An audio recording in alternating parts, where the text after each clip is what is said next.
Hey, what's up, everybody? Welcome back to Tech Help, guys. So, for today's video, I'm going to show you how to print your invoice on Amazon. So, very quickly, what we want to do here is if you have an order, definitely just go here. Click on the upper right corner of the screen. You'll find returns and orders. So, if you have an order, it will appear here. And what you're going to do is you're going to find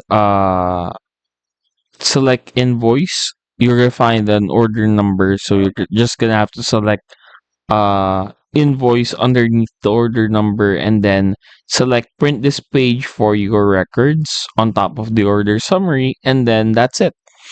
Another way to do it is by going to your account right here, and then from here you can see here your payments. If you have purchased anything for Amazon here, you will also be able to find your transaction records here as well.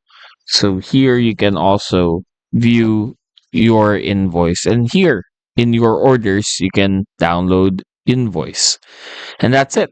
Hopefully we were able to help you out on this. If we did, please do not forget to hit the like and subscribe button and follow us for more videos only here on Tech Help Guy.